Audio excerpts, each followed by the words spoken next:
A list of sensitive themes and topics included in this episode can be found in the episode description.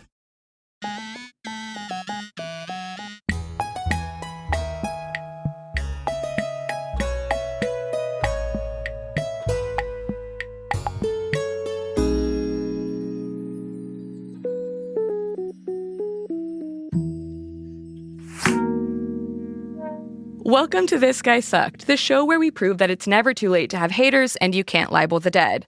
I'm your host, Dr. Claire Aubin, and I'm a historian, writer, and most importantly, certified hater. On this show, we talk about people from throughout history with legacies that need a little updating. Whether it's because of their politics, their behavior, or their impact on society and culture, these guys actually kind of sucked. And we bring in a new scholar every week to tell us why. Except today is one of our special episodes where I am the person explaining a guy to someone who does not know about the guy. So I, unfortunately, must be the scholar. I have to be serious today. With me is writer and comedian Eli Yudin, who does not know this, but who I am a very big fan of. So I was very excited when you agreed to come on the show. I have been since I first saw you on Table Pop in 2019. Oh my God. Only to subsequently discover, now I'm talking just to you, listeners can get fucked. Yeah. Only to subsequently discover that you are one of the minds behind one of my all-time favorite Twitter accounts, at Not Tilda Swinton. Deep cut. Yeah. Oh, yeah. In part because I used to live in Edinburgh, which is where Tilda Swinton maintains an apartment. She used to be my very not good friend, a person I know's neighbor. Sorry. Really? If you're listening. She used to be the neighbor, the upstairs neighbor of someone that I know. And she used to bicycle past my work all the time. And so like I actually have like a lot of the things you were saying on Not Tilda Swinton track. Yeah. I mean, that could have been its own Twitter account. Like Tilda Swinton is my upstairs neighbor. Just like Yeah. I keep hearing snakes being dropped on the floor constantly, hissing, you know. Beyond that, for listeners, Eli is the host of one of my favorite comedy podcasts, What a Time to Be Alive. I do this a lot. I say things are my favorite, but I actually do really like your show. I'm glad. And he has a special humble offering that just came out on YouTube. So I'm very excited to have him/you on the show. Welcome. I'm very excited to do it. I'm glad that I'm allowed to know almost nothing. You reached out to me about doing it, and I was like looking at it, and either they're like a scholar, and I was like, well, you know, I'm not that, right? I'm like kind of the opposite. I went to art school where I have like one credit in something that is about actual knowledge.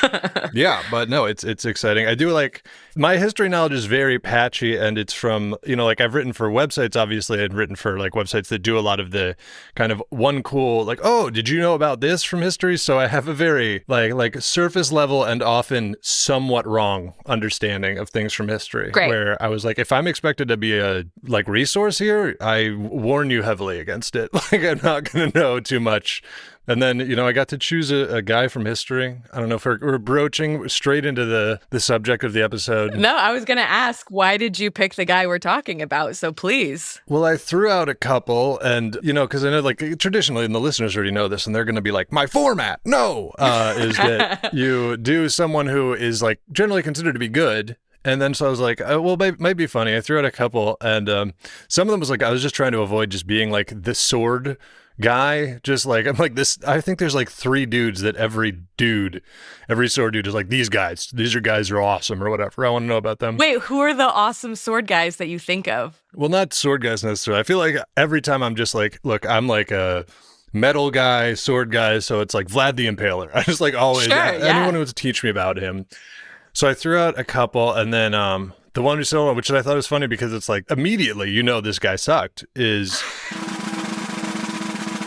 Ivan the Terrible. Because my thing about Ivan the Terrible is we could talk about my lack of history knowledge, and I am aware of Ivan the Terrible, and his name would suggest he's pretty bad, but I've never understood why he's so terrible. I don't know, like, not that I've looked into it and been like, this seems fine. Yeah. Just, I didn't know. So I was like, well, maybe instead of, like a 1 a.m. Wikipedia K-hole, I'll be properly taught about his crimes, whatever he's done. Because I was going to, like, say that the history thing for me, because history is kind of the history one of my thing. Famous not knowledges is, and this is why I think, is, like I said, I went to art school, so history was not part of that education. My high school education in history, well, I guess it would have been middle school, which, you're getting it was like world history and geography was a class I took in, like 8th grade. Shout out DC Public Schools. Pew pew, air horns. So already we're tenuous, we're using textbooks that are like, they're from, Ivan the Terrible had just been around in the textbook. It's like an old manuscript. Tomes. But the class I was in, that was the first year that my eyesight, like I really needed glasses. And I never brought my glasses. I always forgot them or I refused to wear them, to the point where they had multiple meetings with my parents where my teacher was like, he's got to bring his glasses. And so I think that I just had my entire world history and geography. I just couldn't see what we were talking about. And to this day, my geography and history knowledge is god awful. Because you never learned it again after age 9? Or... It didn't come up. It didn't, not age 9, grade. Oh, 8th grade is not 9. That would mean I started 1st grade at 1. Sorry. You know what? The heat. It's getting to me. But so I stick my own foot in my mouth. Like I was, I'll stream on Twitch sometimes, if you're a game person, twitch.tv/pig_dog. But, and some of the Black Plague came up and I got when that happened wrong by centuries, by like, I was way off. I was just like, probably around here. And someone was like, that's not even close. And I was like, damn. It was the past. There's the past and there's now. It's kind of in huge blocks in my head. But I wanted to find out what Ivan the Terrible. I love that nickname. I love like king and ruler naming conventions of the past. Those guys were killing it. I don't know. I love Ivan the Terrible so much because, again, not the person. All right, don't quote me on that. All we're saying is I love Ivan the Terrible so much. I want to bring him back. I want to do a ritual and he should be king again or Tsar. But is it like, they gave a lot of specific, I feel like there'd be nicknames or someone's like the bullheaded or like there's like facets. And I love when there's a guy where they were like, that guy just fucking sucked, man. We just all hated him. He sucked. Like they aren't even like, like Ivan the overconfident or like violent. They were just like, Ivan was the worst. We all did not like him. And they carved that into stone. And for the rest of time, the first thing anyone's going to know about this guy is that he was terrible. He was just awful. His main thing was being terrible. Yeah. There's someone we talked about recently on the show who's named like Stephen the Weak or something terrible, like something horrible like that. Kevin the Lame. Yeah. There's a lot of those where they also weren't very woke back then in terms of there were just some nicknames where it's like, okay, that doesn't define him. All right. Yeah. Calm down. Yeah. Though they were a lot of them very sick. That's another thing I've learned. A lot of times you go back. And we'll talk about that here too, actually. Oh, yeah? Maybe we should get into Ivan. Let's do it. Because you've mentioned his nickname a lot. And so I think we won't start there, but I will get into the sort of the terribleness of it all shortly. Is that the only thing you know about him? Like, what is the baseline we're working with here? Truly a very low baseline. Baseline in the real definition of the word. I mean, I did a Wikipedia scan so I could at least be like, this was a real guy, right? I'm not like crazy or whatever. And then I purposely kind of didn't go any further down because I'm like, I'll learn in real time and get real reactions. So very little knowledge about him. He's Russian. I know that. He sure is. Yeah. So to be fair, when we started talking about doing this, I asked who you wanted to talk about and you threw him out. You gave a few options, but I was like, look, I would love to talk about Ivan the Terrible because, and I've said this before on the show a couple times, but every episode, different listenership.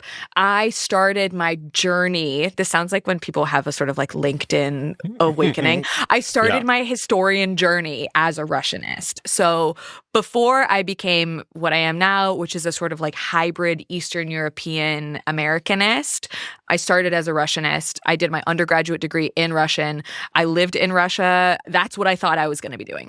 And since then, I basically have no opportunity to discuss Russian history ever, essentially.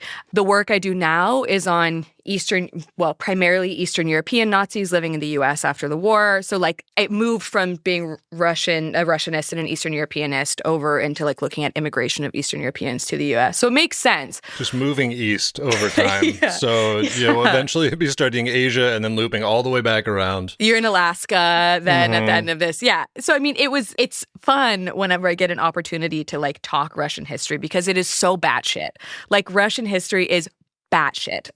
The stuff they do is wild. It's Russia in general, and I say this with love, is batshit. And it's like, because, my name is Russian, obviously. Sure. And like, my dad is Russian. Like, he's not Russian, he's not like, I don't go home and we're not having like borscht. Ukrainian, by the way. Oh, okay. All right. Look, and that's a big misstep at the moment. No, but so I'm fascinated, but even though like it's, like how like it was like, I'm not Russian. It's like, there's adoption involved in all that. It's not anything, but like, so there's a certain fascination from that.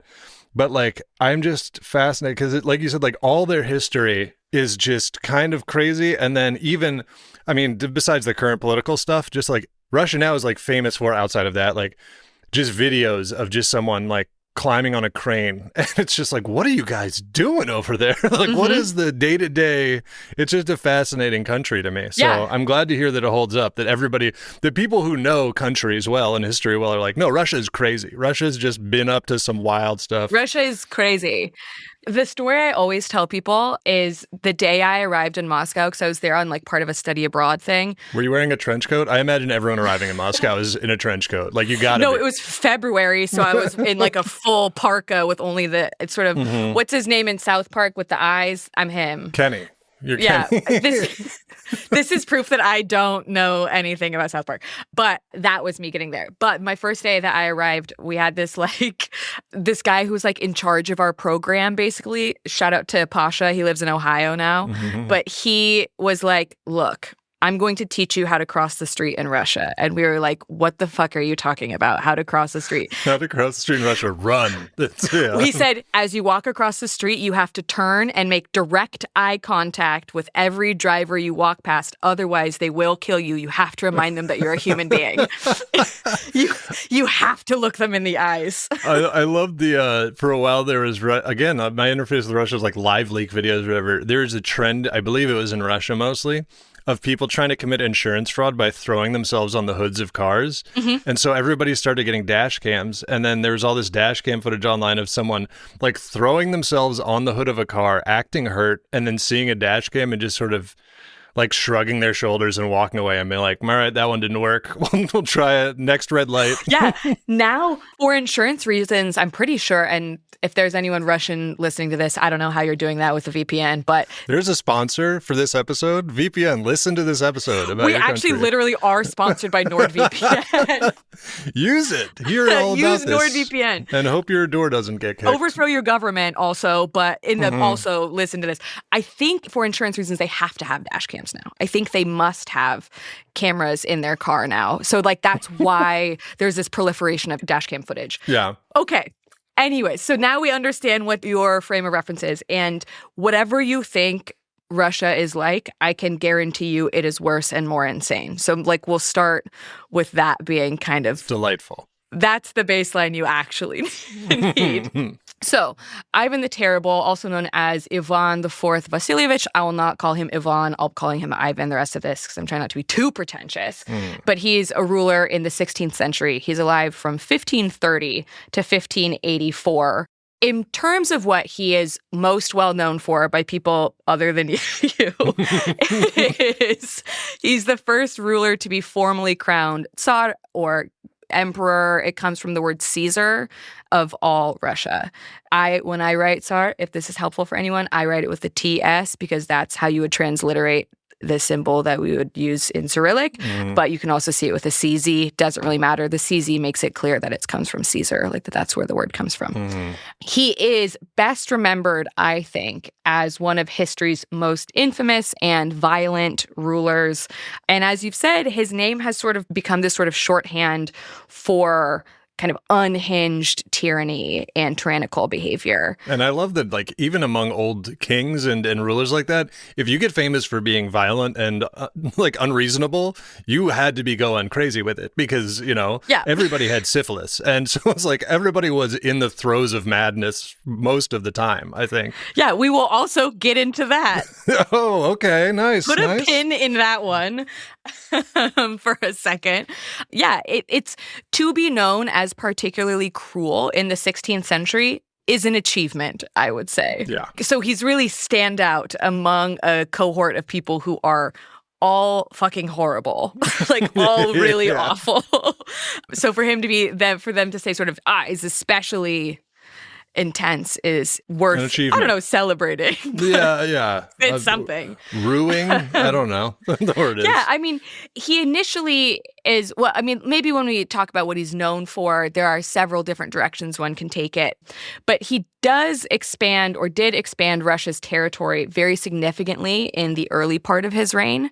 So there is a lot of territorial expansion that happens, again, in the early part, which is key to some of this. And then he, as predicted, descends into paranoid brutality, orchestrates mass killings of his own people, including his son and the heir to the throne, in a rage that is sort of TBD in terms of what was happening there. They do love to descend into paranoid brutality. They do. That is a signature move. And you know what? Me too, brother. And I've been there. I think it's got to be, maybe it's just, it should be studied. They should do a study and they're like, we're going to have a guy sit on a throne for a while. Because I think it's just. When you say they. Yeah. You know, the greater research community. But I feel like something about sitting on a throne just really makes you want to descend into paranoid brutality after a while. You know, you're propped up in the classic Thone pose and going. I got to introduce you to George R.R. Martin. He's got some ideas about this. Oh, yeah. But in terms of his popular memory, I think it's interesting to talk about Ivan the Terrible because it's actually pretty complex and it depends a lot on where you are. So his memory in Russia is very different from his memory in the West or in the Western popular imagination, which I think is useful. So in Russia, I would say he has like a very mixed, often surprisingly positive reputation among everyday, ordinary Russians. Yeah. Which I will say doesn't look super good for Russians when we think about it in those terms. And I think is somewhat of a pattern for Russia. I feel like I've heard multiple times that there are figures that are kind of otherwise globally derided. And then they're like, if you talk to a Russian, they're kind of like, he had some good things going for him. Look, it's not all peaches and cream, but he got some stuff done. Yeah. I mean, I think you're right about that. A lot of Russians see him as this sort of strong, uncompromising leader who expands Russia's territory, stood up to the nobility. This is also going to become a key theme shortly. And he's been what I would describe as like rehabilitated periodically by Russian nationalist movements. Stalin, for example, really admired him, like openly. He commissioned I won't say famous film, but I don't think it's that famous, a film by Eisenstein in 1944 called Ivan the Terrible. And then predictably, I think Putin-era Russia has also had this sort of simmering rehabilitation of Ivan's image. Not ideal fan base, but yeah. No. So they're kind of like, oh, okay, those guys the like Stalinists and the Putinists love this guy. Yeah, okay. We're getting an idea of who might idolize this sort of fella. Yeah. And one of the sort of things that people struggle, I think, to understand when they understand Russian culture, and I want to be really clear for anyone listening, at no point in any of this am I making an apology for Russian culture. Having lived there, it's one of the most fucked up places I've ever been in my life. But one of the things people fail to understand is because Russia is so big territorially, like because it's so gigantic, people sort of fail to understand the obsession with a strong leadership. Like there is an obsession with you need a leader with a strong hand who will like guide all of this space. And that becomes like a really animating force in Russian politics and has been for a long time. That's also lovely just on its face to think of that in such, like, I'm not going to just be like, it's like, look, there's so much of this country. You got to have a really strong guy because you need a daddy. Everybody needs that. As if you're talking about a physical reach where it's like, if he's a small guy, he won't be able to rule this whole country. He's not going to, his legs are so short, he can't get there. He's got to be a powerful man to rule all this land. The greatest Russian man, long-armed. Like the ideal man, long-armed, big hands, Marfan syndrome almost certainly. Get Victor Wembanyama in charge of Russia with his great reach. And then he will descend into paranoid brutality. But, you know, that's just going to happen. That's par for the course. Mm-hmm.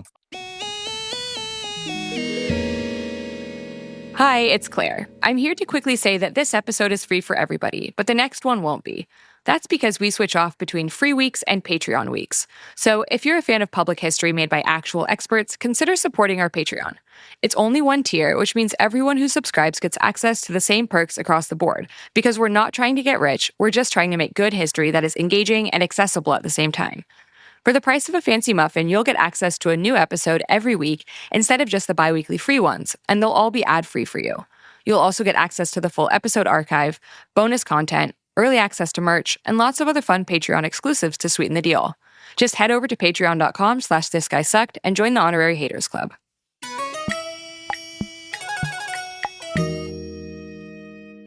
Okay, so that's the sort of Russian imagination of him. They're also still being like, should we put up more statues of Ivan the Terrible here? Which is hilarious to me. Yeah. But the West thinks of him the way that you basically think of him. He's a sort of like mad king, cruel guy. He often shows up in pop culture as like an example of a historical sort of monstrous guy. Yeah. So like, it's funny because you often hear him like brought up alongside someone like Vlad the Impaler, which literally happened like 10 minutes ago on here. I feel like Ivan the Terrible is something like George Costanza called somebody in Seinfeld. He's like one of those. He was like, what are you, Vlad? Like Ivan the Terrible? And they almost mixed him up with Vlad the Impaler. So. Well, hey. Well, I mean, but he's also kind of doing, when we say the terrible, it reminds me of how Trump likes to give epithets to people. Mm-hmm. You know, where he'll be like, you know, lying Ted Cruz or sleepy Ted, whatever that. Whoever's sleepy, whoever's lying. It rotates. Someone's lying, someone's sleepy, someone's weak or whatever. This is like what's happening with him too. But he's always sort of cartoonishly evil and dramatic and intense. And I think it's worth mentioning that the first time I really remember encountering him is in one of the Civ games, I think. Like, I think he's in Civ 4 or Civ 5. I feel like there has to be like almost in like the world of like history study, it's like every history student loses 2 years of their life to Civ. Like, because Civ is a famous game that just takes over your life. Were you playing as Ivan the Terrible? You're queuing him up? I think he's someone you can fight against, or like he shows up. He's one of the great people that show up. But I will say you're right about that. It's Civ and Age of Empires are the two that are going to fuck you up as a historian, which I could talk about all day. This isn't for the history people. Which you got to put in, the ancient rulers were putting in the code that gives you a Shelby Cobra with machine guns, and then you just run over every empire. Also, Civ, one of the famous things about Civ. I think this is like a thing where I don't know if it's completely like been explained away, but there's always a thing with Civ where Gandhi in Civ, apparently they'd tried to make his peaceful, like they'd turned his aggression rating so far down that it would loop back around like overflow, and so he would always have nukes immediately. Gandhi would just immediately make nukes, and everyone's like, what are you doing, Gandhi? No! Why? I will add to the Civ conversation before we get back on the Ivan the Terrible path. 2 years ago, I was in a really, what I would describe as a flop era of my life, where I had no job, basically. My life was kind of terrible. I think I had just finished adjuncting, and a job, the like greatest job listing I've ever seen as a historian appeared, which is that Firaxis was hiring a historian for Civ. And I was like, the gods have brought this to me. It's for me. And I applied to it, obviously. And I have a lot of friends who work in video games. But like I have a lot of friends who work in video games because I was in Edinburgh and like Rockstar's there and stuff. Yeah. So I applied for it and I was like, this was meant to be. Did I ever hear anything back? No. Do a lot of their developers now listen to this podcast and hopefully feel shame? Yes. Correct it.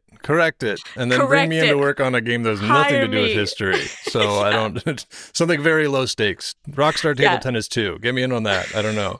As a 20th century Americanist, I think Civilization, which is often about ancient people and nobody that I would be even remotely familiar with, should hire me to make their games for them.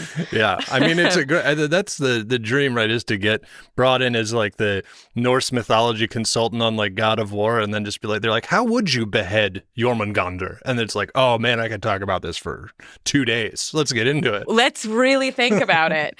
Yeah. But, okay, to get back to that. Yeah, that's where I first kind of encountered him. But I also thought that the terrible meant the same thing that you think that it means when we're talking about this. And it turns out we were both wrong. and now I obviously know this because of speaking Russian, but at the time did not. Ivan the Terrible in Russian is typically translated as Ivan Grozny in Russian. Grozny does not mean bad. Oh. It means scary. That's even better. So it's like Ivan the Frightening. Yeah, basically. It's like fearsome or like Ivan the Frightening Man. Yeah. Yeah. Basically. And like Russians are often like pissed when you talk to them about this. It makes me think of, you're a comedian, so I can talk about comedians. There's an Eddie Izzard bit where she talks about the dilution of the word awesome. Have you seen this? Oh, yeah. I saw an advert for awesome hot dogs, only $2.99. So in the bit, she's like, oh, this hot dog is awesome. Like, that's not what awesome used to mean. Terrible is like that, where now we'd be like, this hot dog is terrible. But that's not what terrible meant when they were first calling him Ivan the Terrible. It was a really bad word back then. Terrible. That was just, it was fighting words. To call someone terrible was just a complete condemnation of everything they've done and been. Yeah. Like straight to hell with them sort of thing, instead of just being like, kind of wet and soggy. Not great. Yeah, Ivan the Terrible. Ivan the thumbs down is how we are thinking of him now. No, it's terrible as in like inspiring terror. A scary, scary man. Oh, right. Basically. Yeah. The same thing as awe-inspiring, terror-inspiring, and now they both just mean like good or bad. So yeah, good, awesome shit. Like, he's terrible. The Eddie Izzard bit, she says, oh, what, awesome like a hot dog? Yeah, terrible like a hot dog is kind of how people are imagining him. But this also is part of why there's such a gap between Western and Russian memory, because they're literally working from different translations of his name. Like, they literally believe his name means a different thing. Yeah. Like, one of them's like, Ivan the Fearsome. Another one's Ivan the, like, Ivan the wah. And fearsome has a much more, like, that tracks much more closely to what you're saying, where, it's not necessarily for them, again, which is, fraught, but for them, they're like, it's not bad, it's fearsome, the same way that like a huge wolf is fearsome, but it's kind of cool. Like, we kind of think it's cool. We just don't want to be dealing with it in that way. Yeah. The wolf is fearsome and you want it to be your wolf. It's kind of sick if you have a wolf that's scary. You want your wolf to be fearsome. You just don't want to be up against a fearsome wolf or have control of your country and making decisions. Yeah, basically. So, I mean, fair in some of this. Would it be useful if I give you a sort of biography of him a little bit, like a go through his life a little bit? Well, just for the listeners who might not be familiar, I'm obviously pretty dialed in, but yeah, of course, yes. As a knower of Ivan the Terrible, this will just be, sorry, I'll be preaching to the choir on this one. Yeah. So he's born in 1530 in Klemenskoye, which is like an area near Moscow. He's the son of a man that we know as the Grand Prince Vasily III and his wife Elena Glinskaya, I should say. And his father dies when he's 3, which makes him now the ruler at age 3. Oh, Child King? Oh, I didn't even know that. I would have been even more into it. We love a Child King. Child King also famously killed animals as a youth, which is one of the ways that we figure out if someone's going to be a sociopath later in life. McDonald Triad. I have a whole bit about the McDonald Triad, which he fits right into. He sure does. And then his mother, the aforementioned Elena Glinskaya, ruled as regent for him until she died when he was the tender age of 8. We think by poisoning. So not super good on that front. He's like a great intro to just like all the bad stuff. Like, this is just a checklist of like bad king stuff. You got poisoning. You got... And I also love, obviously, many problems with monarchy and this sort of system of succession. But, that thing where it's like, okay, he's 3. He just like killed an animal in front of us. Get him up there. This is how it works. This is going to be rough. This is going to be rough. Basically. Yeah. Strap in, everybody. Yeah. Because of this, his rulership for the next 8 years, I believe, is kind of taken over by boyars who will become his ultimate enemies forever and ever for the rest of his life. The people who are kind of running his country for him and most likely killed his mother, which I think is fair to then be like, I don't like these guys. Yeah. From my knowledge of history, it's also not a great job to be kind of one of the advisors to a child king, because they never grow up and go, I love what you did. when I was a kid. Well, They no. always grow up and go, I am going to have you all poisoned and thrown in a river. And you're like, all right, well, I had a good 12 years. I got to, be a fake king. And he sure does almost exactly that, which is very funny. So because of this like weird relationship he has with the nobility, his whole childhood is basically like violence, humiliation, power struggles around him while he's being like, I think I'm supposed to be the guy in charge, actually. It's like an episode of Mindhunter, but it just in history. Yeah. Yeah, truly. Bates This is like Motel Russia edition. This is how it happens. Yeah. on Criminal Minds, this guy, they're like, why did we not look him up? Why did we not immediately point at him? Yeah. But yeah, the Boyar thing is important to explain. It's important for me to describe them so that you can understand like why he's behaving so like insanely later in his life, basically. They are the Russian equivalent of like feudal lords or aristocrats. And they represent for his entire life until he says no more of this, a pretty constant internal threat to what he wants to create in terms of centralized state power. They're kind of the main power block that can challenge him. And again, for understandable reasons, he is paranoid about them from age 8. Like from youth. He's like, these guys hate me and they want to make my life bad, which they do. Yeah, exactly. Meet these obstacles. Anyways, you don't have access to poison or assassins, do you? Like, yeah, those guys are gone. Yeah, they'd be like, actually, we're the only middlemen for you if you want to do that. So just so you know. Good to meet you, young king. I am the only thing standing in your way. I hope that we can have a great relationship. And I do plan to kill you later, just by the way. Yeah. Yeah. I mean, so this is like a very turbulent moment, right, in Russian and European history in general. And he's surrounded by these people who hate him. His parents are dead. He's about to become the Tsar of all Russia. And he's like pretty paranoid about it, which, again, I think understandable at this moment. I'm also thinking here, this episode. I mean, you've combined history podcast and true crime podcast almost. This is unbelievable in terms of spread. You can get both fandoms here. So yeah, maybe. Yeah. What else? So in 1547, he's 16 years old. He becomes the first ruler who's formally crowned. So he's the first ever Tsar of all Russia before they were grand princes, which kind of elevates Russia's status on the world stage. This is a moment in which everyone wants to be an emperor of something. They're trying to revive sort of empires everywhere and being like, I'm the king of everything. I'm the Tsar of all of Russia.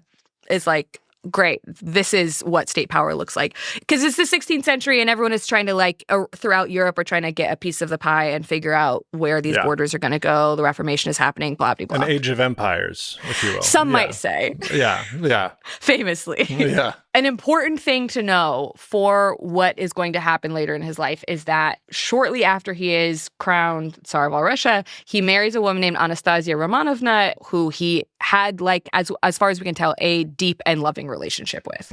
He like is super, and he's like a big wife guy, basically. Okay. and we think that she's one of the few people who can like really reckon with his insanity. She's one of the few people who like keeps him relatively stable, level-headed. Poor woman. It's just to deal with this fucking guy. I know where this is going. She is going down at some point and bringing chaos into the world. This is the montage in the movie where they're on the beach and she's looking at him and, she's like in the bed and the camera is her like waking up and looking.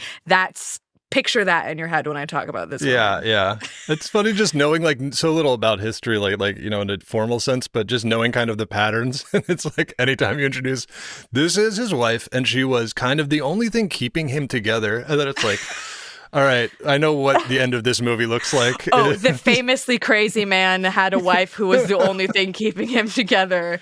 Yeah. Doesn't tend to outlive him. No. And then things go badly. Yeah. Yeah, well, I mean, we're foreshadowing here, but you're right. And spoiler alert for anyone who is scared of being spoiled on the 16th century. Yeah. Although I would argue you've had plenty of time to look this up. So we would consider 1547, so his coronation, to 1560 as the sort of like good years of his life where he's doing good stuff-ish, Like he starts out with people like, this guy, Ivan the Not So Bad. Yeah. So he's like implementing big social reforms. He has a group of advisors known as the Chosen Council. That will change. He reforms legal codes. The Poisoned Council. Yeah. He's reforming like the military, the government, the legal code. He creates something called the Sudebnik of 1550, where he standardizes the legal system. He limits corruption amongst his officials, restricts the power of these scheming boyars that he's been dealing with. The idea is that he's going to like create rule of law, limit arbitrary power, and then as soon as shit goes down the tubes, he immediately ignores all of the things that he has just done. Just the absolute about face. Yeah. He like conquers the khanates of Kazan and Astrakhan, which are like the areas that the Mongols were in before. So he expands Russian territory enormously. He opens trade relations with England. Everything's looking up. And then his wife dies. Oh, no. Like, everything's actually going pretty good. I mean, it's terrible for the serfs, to be clear. These legal reforms are also like, fuck the serfs. Like, he is making life very bad for them. So, not good on that front. We'll say good with an asterisk. Yeah, but that's baked into serfs. I mean, no one's ever like, the serfs loved it. The serfs were doing great, I feel like. So, he's having the good years. This podcast is pro-serf. I want to be clear. But yeah, in 1560, his wife dies. And his first thought, which is probably right, well, I shouldn't say that, is maybe right. I'm imagining your copyright lawyer friend being like, not right. Yeah, you're going to get sued by the boyars. Friend, I listened to your podcast. I know who this is. Yeah. He's convinced that she's been poisoned by the boyars. Mm-hmm. He's like, the boyars have killed her with poison, as they did my mother and everyone I've ever loved until now. Which, to be fair for him, is, that does track. He's like, they do be poisoning people I love. So they really do. Yeah. And this very dramatically deepens his paranoia. Mm. And stuff really, as they would say when I was living in New Zealand, goes down the Googler from there. I feel like even the populace probably had a good idea of that. Like the same thought as you, where they're like, the news goes out, the, announcement is made. Ivan the so far so good's wife has just passed, and everyone goes, yeah, we are, oh God. We are not going to have a good time for a while here. The town crier shows up and you're like, oh no. Shit. Yeah. This is augmented, or maybe we'll say supplemented, by the fact that his very trusted advisor, a man named Andrei Kurbsky, defects to Lithuania only a few years later, which is like this profound personal betrayal, because you're like, my right-hand man, my wife is dead, and my right-hand man has also betrayed me and left for my enemy's house. Yeah. Not super good. And then he basically goes off the deep end from there. He has 4 years of being sort of profoundly aggrieved and very sad, and then he says, time to get wacko. Yeah. Basically. They put him on Zoloft, and then they're like, we shouldn't have done that. We've made him so much more effective. We should have left him wallowing in his despair. Basically. Grieves his wife and comes out of it, and he goes, I am ready to go absolutely nuts on this country. And you know what else happens in this 4-year period? He marries another woman named Maria Temryukovna, who dies later of a suspected poisoning.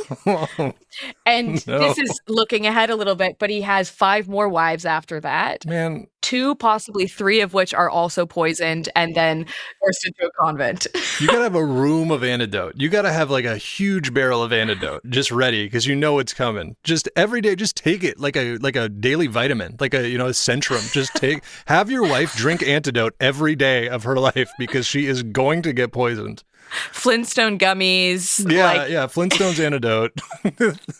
Get that. We all know Bam Bam was the best one, and just eat them. And to be fair, they might not have been poisoned by the scheming boyars. They may have been poisoned by him.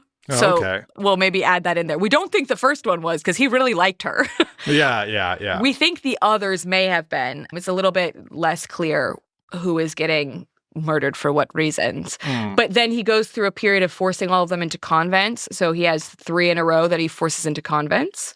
So it kind of goes poisoned, convent,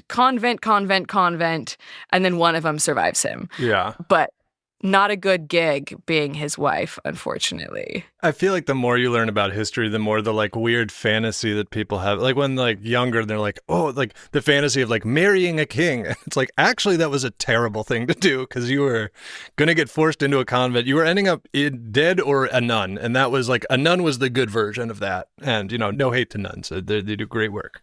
But yeah. Pro nun podcast, pro surf, whatever. Pro nun, pro surf. I mean, I'd rather a nun than dead, I guess. Yeah. But yeah, I mean, basically, like, this is not a man you want to be married to because things are going to go terribly for you. And like, the way to get out of this is by being like, well, she's now the bride of Christ, so she can't be my wife. Give me another one, Yeah. Like, Jesus actually just married her. You guys weren't looking, but I can't be. So that's the issue here, not me. Mm-hmm. He, in 1565, also establishes the Oprichnina, which is like a separate territory, is the best way to describe this, which is under his control, specifically very directly. And he also creates a personal secret police force called the Oprichniki, which is like, as soon as you've got secret police forces happening, yeah, we know it's a bad time in history. They're not secretly doing good work. No. They're not secretly solving crimes. It's usually bad stuff that they're doing in secret. Yeah, they're not secretly, helping cats out of trees or whatever. Like, it's... Yeah. The secret police never come out and go, we've caught the killer. We've been hidden away, working our little butts off on this, and we did it. In this case, they are purging people. So, like, very brutal purges, executions, terror campaigns against, you're going to be shocked by this, largely the boyars. Oh, no.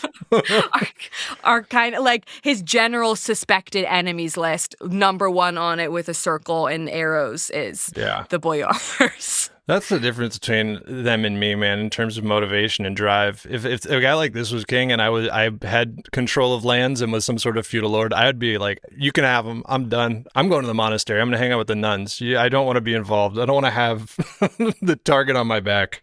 You can have it. Get my ass to Turks and Caicos. I do not need this, actually. I am retiring to greener pastures. I've heard there's fun stuff happening in China. I will... see you later. Enjoy my lands and my serfs. You can have it. Have fun. Yeah, basically. Yeah. And some of them do kind of try to do this, but like at this point he has such total control over Russia that you're kind of like, well, that's me now. In 1570, he also orders the massacre of Novgorod, which is like one of the worst atrocities that happens during his reign because he has tens of thousands of his own civilians killed on suspicion of treason, which is wild. Like imagining, are you seeing this sort of crazy? Yeah, it's coming out a little bit. I think this guy, like the Norm Macdonald's got a real jerk. No, yeah, it's just the treason too. I mean, these are obviously all like old chestnuts of sort of things, but just such vague. I mean, we're seeing it a bit today of how vague and useful treason is if you're kind of desperate for power. Yeah, but to be like everyone in this city is committing treason, there's like a lot of people in there like, we're not, man. We're just trying to live. And I have a bakery, man. Like, I'm not, I promise. I'm candle making shop. bread like all day. When do I have time for this? Yeah. Basically, it's really horrific. Like, I know I'm laughing, but like this stuff that he does is like really incredibly awful. Imagine if, you know what? I can even say imagine if blank because like it's not that wildly far from, Yeah. I was going to say imagine if your ruler was like, we're just going to take over your city. Which, by the way, damn, I mean, so far hasn't done, killed tens of thousands of civilians and thrown them into the river, which is what was happening in Novgorod. But like he is... Yeah. There are cities that get taken over on occasion. I think many historians are alarmed and for good reason. Yeah. You know what? Everyone go listen to my episode of How Is This Better, where I talk about Minnesota and how we should probably be really worried about it. Yeah. But yeah, so he has this crazy massacre carried out. And again, his own civilians. Like, there are a lot of moments in which kings in the medieval period, in the early modern period, will go and like institute massacres in other places that they don't rule. Less common to do it to people that are your own civilians. Yeah. If they're not like a targeted group, like if you're not having like pogroms or something, like if it's just people who live in a city. Yeah, just straight up just you guys. Like, it's just Yeah. on, yeah. I also wonder if it's, and you would probably know more of, like, if this, sort of point is a turning point, that and the secret police and stuff, where, like, when it's him and the boyars, whether the citizens and stuff are more like, they're fighting, like they're doing their crazy stuff. And then this is when they're like, oh, we have a serious problem. Yeah. Across all levels of this guy is, well, he already was a problem, but they're going, oh no, okay, this is just going to be bad for everybody for a while. Yeah, I mean, at first it is kind of like, when AOC was like, the girls are fighting, it was kind of like that. And then there were like, the meme of the happy guy that then turns really sad. That was kind of it, where they were like, hold on. Yeah. We do have a serious issue that now must be addressed, actually. Yeah. It's a lot of, again, I feel like I don't want to like keep bringing it around to stuff modern because it's sad for everybody. It's like that thing where it's like, it's so messy. And I'm like, yeah, but they're still in charge. And it's still, it's fun to have the goss, but it's going to turn into, while that's happening, they still have complete power. Yeah, they're like, oh, this is so messy, tee-hee. And I'm like, that person is the reason that you can't get your heart medication right now. So maybe let's fucking lock in, guys. Yeah. know? I'm just saying. So this secret police force, I'm going through this chronologically. You can tell me to stop whenever, but they are eventually abolished in 1572 because, as it turns out, having a vast secret police force is economically and socially catastrophic, especially when you keep having them kill thousands of civilians at a time. Mm-hmm. So that kind of goes badly, and people are like, we don't like this anymore. And alongside all of this, he and his 7 wives have a grand total of, I believe, 3 children, 3 legitimate children. Oh. So, I mean, like, one of his wives, he has for less, like 2 weeks, I think 15 days. Oh my God, the note I wrote for this is so stupid. Died 15 days after wedding, almost certainly poisoned. Almost certainly poisoned.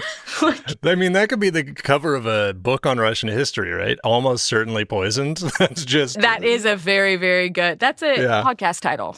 Yeah. I mean, this is like how you make a terrible king in a lab. As you go, you give him a wife he loves very much. She goes. Then you give him a lot of wives. You give him no heirs. He's getting 0 heirs, and he's just going to absolutely lose his mind. Basically, yes. I mean, not to forgive him, but you can see you see the path quite clearly here. Yeah. This also is again supplemented or augmented by the fact that he kills his first son, who is supposed to be the heir to the throne. Make up your mind, guy. Do you want them or not? I mean, come on. Yeah.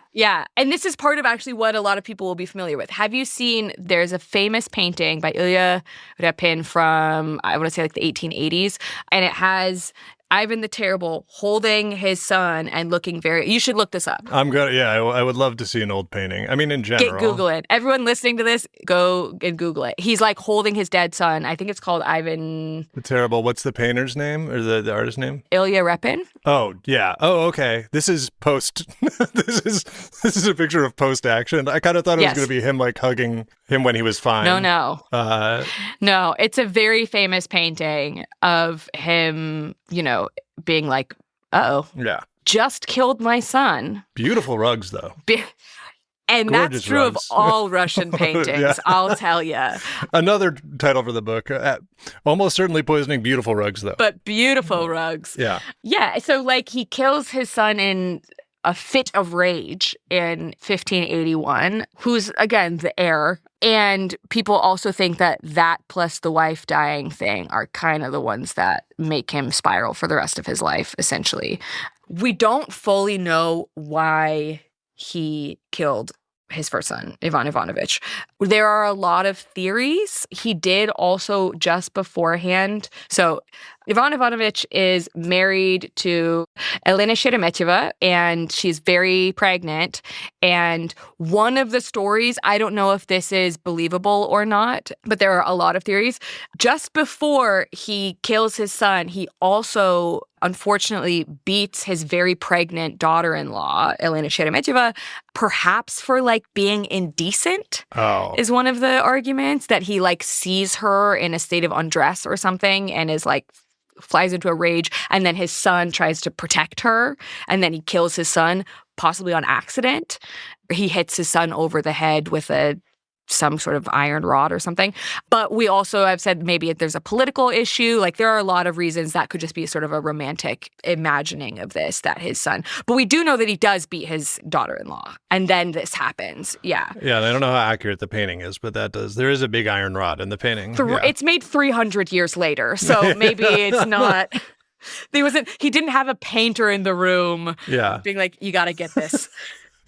Yeah, sheepishly, hey, you're going to want to, I did something that you're going to want to paint. This is going to be relevant. You're going to want to get this. It's going to be kind of key to my undoing here. Ilya Repin 300 years ago was like, before I was like, this is going to make my career. I've done it. Yeah, it's his like Muhammad Ali photo standing over. It's like, this is the one. Yeah, basically. I mean, but it's like, people are like, okay, so he basically like spends all this time trying to build a legacy, kills his first son really horrifically, is anguished about it for the rest of his life, and sort of continues spiraling from there onwards. He also has his cousin Vladimir of Starica, I think. Cousin Vlad, poisoned. Classic. Poison budget is huge. He's got it. Guys are making this by the bucket. It's very much in demand. They're brewing it. They've got cauldrons. Yeah. Costco poison purchase, just bulk at a time. Yeah, I mean, basically, so he has his cousin poisoned along with his cousin's entire family because he's paranoid that his cousin might try to make a play for his throne. Yeah. And then not that long after all of this, he dies of a stroke while playing chess, we think. Shout out that blood clot. Shout out. Make a statue of that thing. Put that up in the square. That saved you. I also think it's great, like, to say your cousin is trying to, with what he's done, I can't imagine a lot of people are chomping at the bit to usurp him. Like, to come in, they're probably like, I don't really want any part of this. That seems like a very, as clearly played out, high-risk sort of plan to try to get him out, and you got to just wait on... Yeah, he's got to be dead first. Yeah. That would make it much easier. Hi there, it's Claire. I'm here with my quick mid-roll shout-out, as usual, to tell you about another Multitude show I think you might be interested in. So this week I want to talk about Pale Blue Pod. If you, like me, are overwhelmed by the great and terrible vastness of the universe, but also kind of want to understand and possibly befriend it, or at least be a little bit less scared of it, this show is for you. You might know her from her wonderful TGS episode on ancient Greek astronomer Ptolemy, but on Pale Blue Pod, Dr. Moya McTeer and her best friend Constar sit down each week to demystify space one topic at a time. They do it with open eyes, open arms, and open mouths from so much laughing and jaw-dropping, obviously. I recorded an episode of Pale Blue Pod a few months ago where we reviewed the worst Bond film of all time, Moonraker, and I can personally attest to the fact that by the end of every episode, the cosmos feels somewhat less scary and a lot more fun. New episodes of Pale Blue Pod come out every Monday wherever you get your podcasts, so like the app you're currently using. Go give it a listen.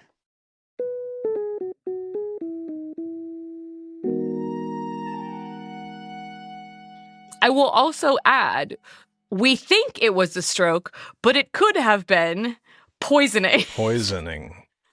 Someone fed him a blood clot that went to his brain and took him out. I mean, part of this is because, and I said we would put a pin in something you said earlier, part of this is that there is mercury found in his remains, which are exhumed in, I believe, the 1960s. And we find a lot of, the historians, archaeologists look at this, find a lot of stuff out from this. For example, he has severely degenerated joints and his spine is severely degenerated. Okay. So he most likely had a very painful disease for his whole life, and chronic pain could have contributed to his poor mental state, perhaps. Doesn't necessarily make everyone kill thousands of people, but... Doesn't excuse him, but yeah. May have been a contributing factor. And also could have contributed to, like, what is clearly erratic behavior later. Yeah. But he also, because of this, aged very, very rapidly. So by his 50s, he's described as looking like a very old man. He dies at 53, but he's clearly in physical decline for years and years before this. Oh, yeah. And again, obviously, again, we've said this is a painting. This is made in, contemporary, somewhat contemporary. It's not the thing, but it's like, he does not look 53. He looks a bad 53. If this is a hard 53. Yeah, and I'm sure like actual, what are considered more accurate representations of him. Looking at him, you wouldn't think he looks kind of what you'd expect. It's kind of the whole Russian thing again, where you're like he looks kind of what you think he looks like if you don't know what he looks like. Sure. Which is a very dour man with a big beard, and that's kind of strong brow. Yeah. Big, very, very Russian features here. I'm not into physiognomy, but he does have the eyes of someone who you would not trust in these paintings. The facial reconstructions and stuff I'm looking at it's almost as if they put that in the facial reconstruction because it's like that can be part of the software to make his eyebrows like that. You put in that he was bad and then they made him look meaner. Well, yes. Yeah, 100%. They were like, make him real shifty looking. Yeah. Please, computer. Computer, enhance. Yeah, and they don't want to end up with another like Twitter baddie, where they're like, oh, actually, this guy's like really hot. It's like, okay, but the mug hotties or whatever. You know what I'm talking about? Yeah, when they always get the like, or what is it, like young Stalin that goes around. There's all those old. Yeah. The thing that I said we would put a pin in, though, is the mercury in his system could have been from one of two things. One, he was poisoned. Classic. Probably likely. Two, because mercury was a relatively common medical treatment at the time of his death, for syphilis especially, if he did have syphilis, which famously causes things like literal holes in one's brain, that could have also explained some of the mental deterioration he experiences later in his life. Beyond that, mercury itself is obviously highly toxic, and a sort of prolonged medicinal use could cause some level of neurological damage. Yeah. And things like mood swings, paranoia, and unexplained rage. So we don't know why he was doing this stuff, but I'm sure there is a book about like the effects of syphilis and probably mercury. Could be two books on like, history and rulers, because there's a rash of syphilis, it feels like. And then mercury, I mean, it's funny to like, mercury is one of those things where I feel like people are like, oh, that they used to be crazy. They used to give mercury to people and like kind of forget in the same way that people forget that like Picasso was not that long ago. Like the same way that's like, we were giving babies mercury like fairly recently. Like it's kind of like insane that we were doing this. And then to look back and been like, oh, we may have made people insane for all of time by giving them this shiny little, shiny medicine. Forever. Which, to be fair, if you look at mercury and you don't know much about it, it does look like it's going to fix something. It's a potion. You're looking at it and you're going, this has got to be. That's a potion. Some sort of powerful. Yeah. You can pour it and then roll it at the same time. Yeah. And they go, we don't know what you have, but we think this might cure it because it looks magical. So drink up. Alchemy is on to something for sure. Oh, yeah. You got to get an alchemy episode going. We have an alchemy episode. Oh, I apologize. I didn't see. It's okay. There are many opportunities for a lot of alchemists. We've had one previously, but one could do many. Yeah. We need an alchemy month, basically. But unfortunately, RFK is at the end of it. Yeah. I mean, that is kind of, I haven't thought about that, but that does like almost track, because there were a couple like famous American figures who were kind of dabbling in alchemy on the low. Yeah. So yeah, just modern alchemy, except it's just, they're not trying to make homunculus anymore. They're trying to make, whatever they're stronger men or whatever they think they're doing. Whatever you get with raw meat and meth. Which raw meat they were putting that in jars and putting stuff in it and seeing what happened. Not? So, yeah. I mean, there are a lot of reasons he could have been the way that he was. I don't want to like disparage. I've said crazy a lot in this episode, and so I don't want to disparage people who have like serious mental illnesses. But again, this person was not necessarily doing stuff because he was like, there's a lot of stuff happening here. Yeah. Around him. And I would say a lot of circumstances which kind of forced him to behave a certain way. Again, really 3-year-old, death of father, 8-year-old poisoning of mother, raised by scheming viziers for your whole life, wife killed as soon as your stuff is going good. Yeah. Like there's a lot that would destabilize, I think, anybody. Yeah. Probably like if you were able to get, the drawings he was doing as a child, it's very horror movie. It's very A24. He's drawn a lot of like red spirals and, they're very worried about him. It's all in charcoal. Yeah, he would be visiting some sort of, royal counselor quite frequently, most likely, if that was available to him. Kind of discuss what he's doing. Yeah, why does young Ivan only draw burning castles? I don't understand. Yeah, just okay. And what is this green liquid that you're giving to a bunch of women in this drawing, little Ivan? Okay, all right. To a series of wives. Yeah. Obviously this stuff is all very bad, but gotta make jokes about it, I guess. Apologies to the serfs, the wives, Yes. the children. I mean, part of this is the long-term legacy, though, because he, like you pointed out earlier, is very cruel, even by 16th century standards. Mhm. And what's actually like one of the worst parts, well, I mean, obviously the killing of thousands of civilians is the worst part. Of course. We'll put that's always there for everyone. Yeah. Assume that is being said when I say anything else from here on out. One of the worst things that he does is he basically, through the rest of his reign, I explained all those reforms that he made early on. He basically undoes all of them. His chosen council, mostly dead and or purged by the end of his life because he's like, don't like them anymore. So he undoes all of that, abandons, reverses it. Any institutional gains that he had made were immediately swamped by or overrun by the sort of chaos and depopulation that he wrought upon his people. And because he kills his first son, Ivan Ivanovich, his second son becomes the Tsar after his death, but is not really fit to rule. And then his third son, named Dmitri, which is useful here, dies very mysteriously at age 9 in 1591.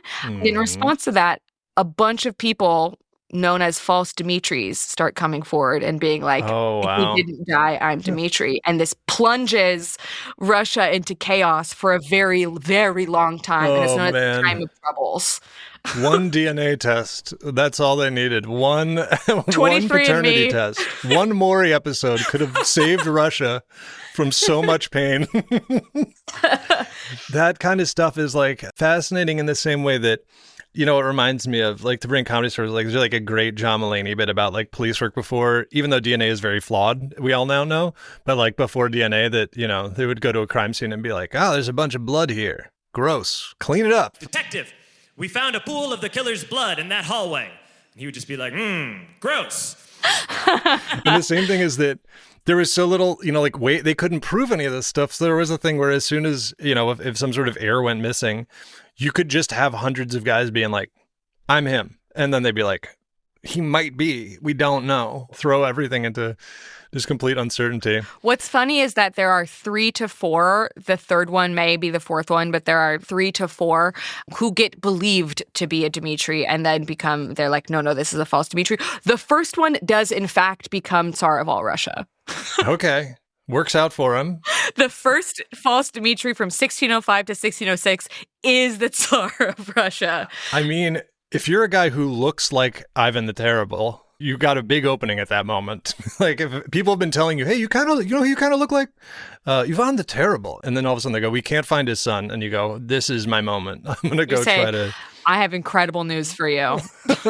Yeah, I'm about to ride this until the wheels fall off. Hello, I am Dmitri. He does get assassinated. So he's not also like just deposed where someone's like, this isn't Dmitri. I think he just gets killed like a normal way. Oh, not even sneaky. I think he is just killed during an uprising. Oh, all right. So no one's like, you're the fake Dmitri. Yeah. I think he just gets, and they're like, all right, that's over now. That's 11 months of him being Tsar. We'll just find a new one. We are in the market for a new Dmitri. They go back to the list they had. They go, what was the next Dmitri on the list that we thought might be him? But then there's a second, I'm remembering some of this because the false Dimitris used to be one of my favorite parts of Russian history.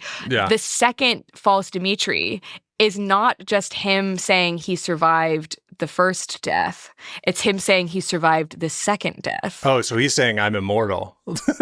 Balloons! Congratulations, Dmitri! The last time the balloons showed up were when I said something horrible about another dead person. Oh, yeah. Is it the peace sign that does it? It's got to be something. It must be. Oh, man. But... damn it. The second, listeners will be like, what the fuck? We've heard about these stupid balloons.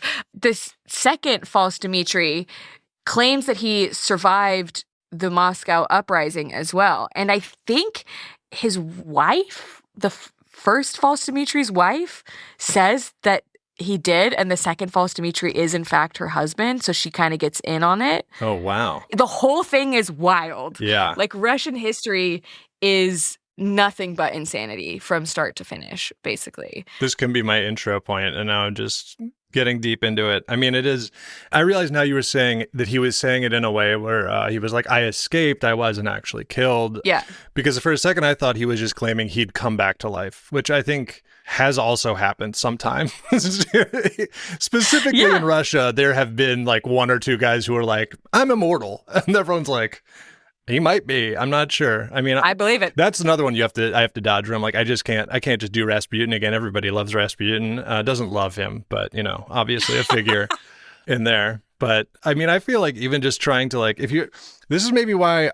Well, I guess there's a million reasons you don't see, you're not taught necessarily as much Russian history, even in world history classes. I think it's not as popular, at least in a base level, like grade school, high school level. Sure. And it's because even just the page on the textbook that's path of succession is so, it would unfold and unfold. It would be like a mad fold in of 14 pages, and it would be vertical also, and involve false Dimitris, and it's insane. In a very cool way. Well, yeah. I mean, even just the Ivan the Terrible one is like, Ivan the Terrible, 3 sons, cross out one, cross out the second, third one, cross it out, 4 fake ones. Then you go back to a different... Question marks. Yeah, exactly. And when the second one dies, he ends the Rurik dynasty. So actually, Ivan's dynasty ends with this. Mm-hmm. In part because he basically ruins everything for Russia so badly that even his kids are useless. And his first son, Ivan, was, I think, from my understanding, relatively well equipped to become the leader after him, and he kills him. Yeah. So damn. He's been getting the good, because I don't know how old, do they know kind of what age was his son Ivan killed? I mean, he's an adult. He has a pregnant wife. So that's, I feel like he was getting the good classes. He was getting the good 27. training. He's an adult man. Yeah, so he got all the good training. They were trying to really, set him up for success, and then he gets killed in a fit of rage, as they often do. And suddenly it's the second son who is out stabbing frogs in the courtyard, and they're like, it's him now. We didn't think it was going to be him, so we didn't really teach him a lot of stuff about how to not be bad. Yeah, and I mean, to be fair, we're not 100% sure with a lot of these things. We don't fully know if he did even kill his son, or if that is an apocryphal story that everybody says.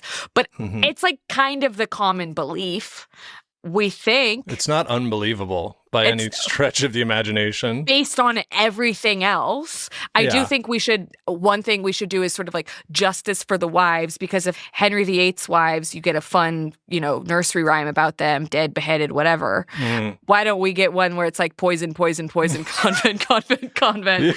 Yeah. Survive. It rhymes just in the laziest way possible, because it's the same word over and over and over. So... Yeah. Do you have any other Ivan the Terrible questions, or anything that's really plaguing you now that we've gone through this? I mean, I wouldn't say plaguing me. I guess I'm curious in a general way. Did it take, after this mess, did this send Russia back for a significant period of time for them to recover from this? Or was it something that, I mean, this is an extremely offhanded way to refer to this, but did they kind of bounce back somewhat quickly once this line had been wiped out? So I mentioned this, but maybe it's worth really describing. Right after this, so after he dies, and there's all this hullabaloo with his sons and who's going to become the Tsar and who's not and whatever, because they do go into sort of rulership. It's known as the Time of Troubles. Oh, okay. From, I think, the 1598-ish, after there's been a few years of insanity, it becomes the Time of Troubles. And the Wikipedia page for the Time of Troubles describes it as a period of deep social crisis and lawlessness. Oh, okay. So no, they didn't bounce back. No, they did not super bounce. And some would say have never bounced back. Still having some troubles. Yeah. Deep social crisis and lawlessness is kind of an ongoing issue in the area that we know as Russia, and former areas which were previously Russia and now are not, but then Russia keeps trying to snatch on back. Yeah. So, yeah, no, things don't get better afterwards, basically. Well, sorry, which Russia. Is a great place to end. Rough couple centuries for you. That's all I have for you right now. If there's any other Ivan, or do you feel like this has improved your understanding of history in any way? Yes. I mean, I definitely know Okay. a lot more about Russian history and sort of, I think like filling the gaps where it's like I think he just on some ends like doesn't get eclipsed, but I feel like the more like magical sort of like it's like how Rasputin is just like what everybody knows, and it's just because there's crazy magic in it. Yeah. It's like I was saying the whole time, and obviously history repeats itself. That's the cliche and all that, but it's like it is very funny that every time there's some sort of terrible king, there's such a pattern of oh wow, this just, and I think it's a cool thing about history in general that it is like very. These people are humans. Like, so it's like, yeah, all you really need is one really bad human person with very, very extreme human flaws, but just human flaws to just be like, yeah, will send a country into the time of troubles. It just took one guy that really had a bad thing going on with him to make it very small and cute, I guess, for what's happened. But well, I mean, I will also add, it was funny how you basically predicted everything that was about to happen in this guy's life. You were like, for example, there's a lot of syphilis going around. There sure was. I say he has a wife that he liked, and you said, oh no. yeah, oh geez. This man is about to become John Wick. And this is not even necessarily from history knowledge. This is just like this is king stuff. This is classical king Classic stuff. king arc. Yeah. Mad Kings. Yeah. Basically. Yeah. Thank you so much for coming on the show and agreeing to do this. Thank you for providing every piece of helpful information in the episode while I sort of ooh and ah and make insensitive jokes about the plight of the serfs in ancient times. That's usually me, though. You're experiencing an outlier episode. Normally, I'm the one being like, what? on each episode. I hope the listeners go, what a breath of fresh air versus this is not what I signed up for. Who is this man? I want a real expert. Like, because also I'm not a real expert. And so if I got anything wrong on here, guys, you know what? Send it to me privately and don't write it in a review of the podcast. Let me know off the record. Let me know in an email, and that's it. Yeah, I'm sure I got stuff wrong. So you don't need to let me know at all. Just live my life being wrong. Yeah, I mean, so you have different usernames in a bunch of different places, which is where I would tell you to. So something about a pig dog. You've got Yahoo Toolbar. Yeah. So can you take us through the list? Question mark. Something that's been told to me is unprofessional. And same. Yeah. Same. Well, speaking of, Russia and all that, at one point, I was told like Instagram, which my Instagram is Yahoo Toolbar, if you want to follow it. Somebody was like, you should, professionally, like comedy, you should change it to your name. And I change it to my name, and nobody can spell my name. It's a lot of vowels. It's like, Eli Yudin, and it's just like, so I'd say that, and I'm like, it's easier to find me. People will remember Yahoo Toolbar and can spell it, or Chili's Restaurants, which is what it was before. It was Chili's Restaurant. It was Chili's Restaurants for a while. I gave that up. I kind of miss it. Maybe someday I'll go back. Did they pay you for it? Wait, you can tell us off the record. No, they didn't. Damn. They got Chili's straight up with no restaurants, but I don't think there was a lot of confusion. I wasn't passing myself off as Chili's.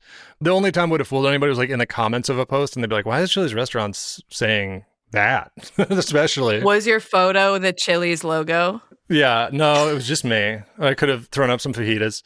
But yeah, now it is Yahoo Toolbar on Instagram. On Blue Sky, it's just, I think, Eli Yudin, just my name, ELIYUDIN. And then, I stream on Twitch if you're a video game, if you're an Age of Empires or Civ person. I don't play either of those on there, but it's twitch.tv/pig_dog. We could play Crusader Kings. Oh, true. Now that's the one that lets you become a Mad King. That's the one where you can really get a bloodline going. Oh, yeah. A poisoned bloodline going. And then, listen to my podcast, What a Time to Be Alive. Comes out every week. We cover weird news stories. It's very good. Thank you. A lot of it's like animals getting trapped in places. For a while, it was more important news stories, but that got really sad. So we do animals now. And if you want to check out my special on YouTube, it's Humble Offering. And it's not Humble Offering on Netflix. That is a different guy. And I take no ownership of it. We will post the links to all of these things everywhere. I actually do highly recommend going and doing these things because, as I said, they're calling it the most complicated plugs in the business. Everything is a different name and on a different site. That's all fine. Yeah. I said this and surprised you with it early on, but these are very genuine recommendations because I actually already knew who you were before we did this. Well, Tablepop. I missed Tablepop. That was very fun. You can check that. I don't think it's actually on Maybe it's still on Dropout? Yeah, it's still on Dropout. I recently rewatched my favorite one is the breakfast cereal one, but they're all Brendan very, very Morgan, good. of course. Yeah. The breakfast, yeah, Tony that the one Tiger monologue. Uh-huh. I just keep thinking about all the horrible things you said on that episode. So check that out. Thank you so much, and let's be colder than it is right now. This is a terrible ending. Thank you. Thanks for tuning into this episode of This Guy Sucked, a member of the Multitude Podcast Collective. This episode was hosted by me, Claire Aubin, featuring special guest Eli Yudin, and edited by Julia Schaffini, the Not So Terrible. All of our theme music was written and produced by Scheming Boyar, Marshall Dean Williams. If you'd like to support the show and get access to all episodes, including 2 extra episodes per month and access to a full archive of episodes, you can subscribe on Apple Podcasts or to our Patreon at patreon.com/thisguysucked. You can also support TGS by giving us a 5-star rating or a review wherever you're listening to the show, or just telling a friend or two to check the show out. That would be really cool. See you next week.